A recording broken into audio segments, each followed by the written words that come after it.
বন্ধুরা, আজকের ভিডিওতে আমরা কথা বলবো হচ্ছে যে 1000 বছর ধরে নামে যে একটা মুভি রয়েছে, বাংলা মুভি, যেটা প্রখ্যাত কথা সাহিত্যিক এবং নাট্যকার জহির রায়হানের কালজয়ী উপন্যাস 1000 বছর ধরে অবলম্বনে নির্মাণ করা হয়েছে এবং এই মুভিটি 2005 সালে রিলিজ করা হয়েছিল। এই মুভিতে অভিনয় করেছে রিয়াজ, এটিএম শামসুজ্জামান, শশী, শাহানুর, আনিসুর রহমান মিলন, আমির সিরাজি, সিরাজ হায়দার, শহীদুল আলম সাচ্চু ছাড়াও আরও অনেকেই। তো কেমন ছিল এই মুভিটা সেটা নিয়ে কথা বলতে চলুন ভিডিও শুরু করা যাক। হ্যালো বন্ধুরা, কেমন আছেন সবাই? আশা করি সবাই খুব ভালো আছেন। ইরামস ওপিনিয়ন ইউটিউব চ্যানেলের নতুন আরেকটি ভিডিওতে আপনাদের সবাইকে স্বাগতম।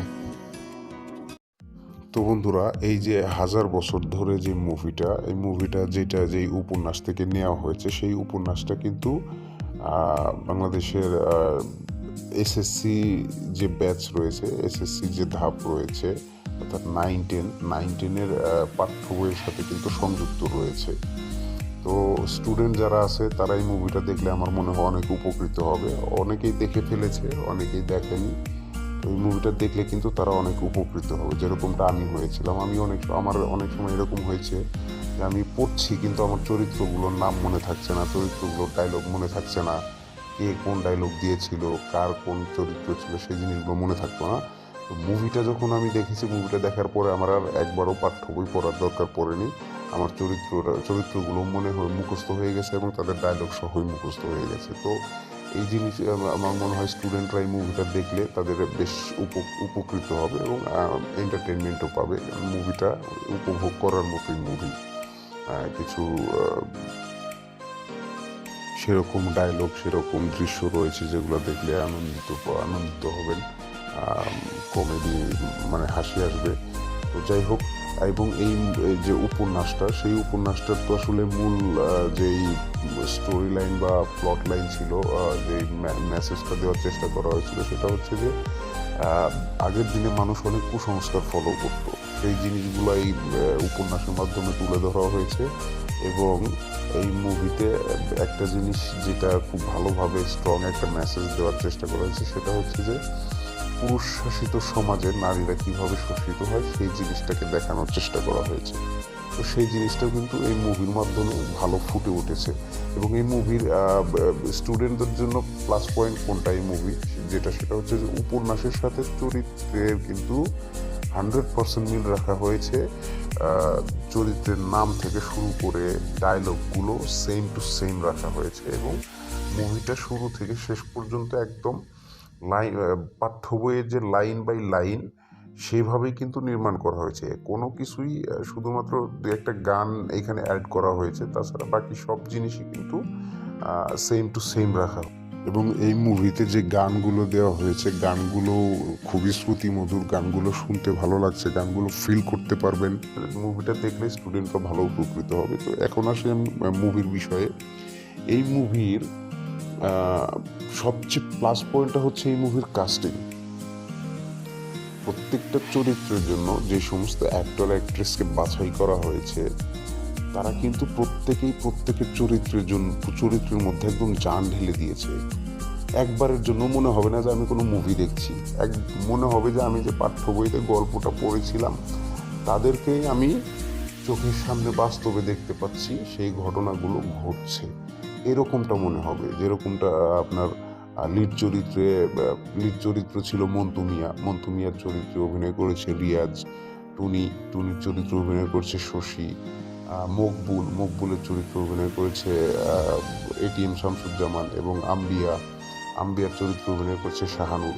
তো প্রত্যেকেই কিন্তু প্রত্যেকের চরিত্রে একদম পারফেক্ট অভিনয় করেছে। এই রকম অভিনয় কিন্তু আসলে সবসময় আসলে সবার দ্বারাই আসলে হয় না। তো এই লেভেলের অভিনয় এই মুভিতে করেছে যে একদম বাস্তব ফিল করায়।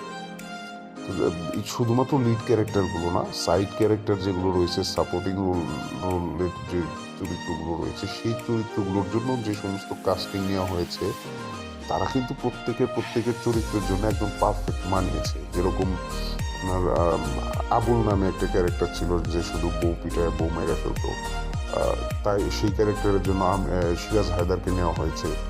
বনু মোল্লা নামে একটা চরিত্র রয়েছে, বনু মোল্লা চরিত্রের জন্য আমির সিরাজিকে নেওয়া হয়েছে। এবং করিম মাঝি যে যার নৌকা মন্টু মিয়া চালাতো, সে করিম মাজিদ চরিত্রে নেওয়া হয়েছে আনিসুর রহমান মিলনকে। প্রত্যেকেই কিন্তু প্রত্যেকের চরিত্রে খুব ভালো কাজ করেছে, খুব ভালো অভিনয় করেছে। খুবই ভালো লেগেছে আমার কাছে। এরকম অভিনয় আসলে দেখা যায় না। আর এতদিন পরে এই মুভিটা নিয়ে আমার কথা বলার উদ্দেশ্য একটাই, সেটা হচ্ছে যে এরকম অভিনয় আগে মুভি হতো, সেই মুভিতে দেখা যেত, একদম বাস্তবধর্মী অভিনয়। আর এখন যারা অভিনয় করে সবাই এরকম না সেটা আমি বলবো না, এখনও অনেক ভালো অভিনেতা অভিনেত্রী রয়েছে, তারা ভালো অভিনয় করছে।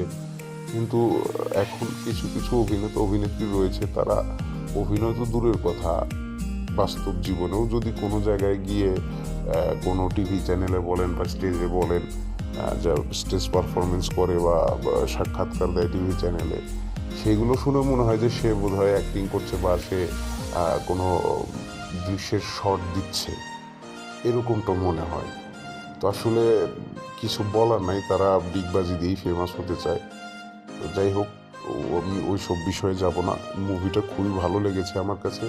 আমি রিকমেন্ড করব সবাইকে মুভিটা দেখবেন।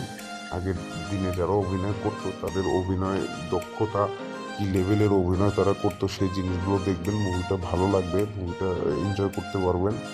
এবং যারা মুভিটা দেখেছেন তার কাছে কেমন লেগেছে অবশ্যই কমেন্ট সেকশনে জানাবেন। আমার ভিডিওটা নিয়ে কার কী মন্তব্য সেটাও কমেন্ট সেকশনে জানাবেন।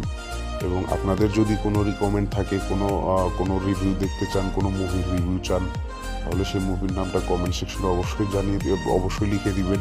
আমি সেটাকে রিভিউ করব, অবশ্যই রিভিউ করব।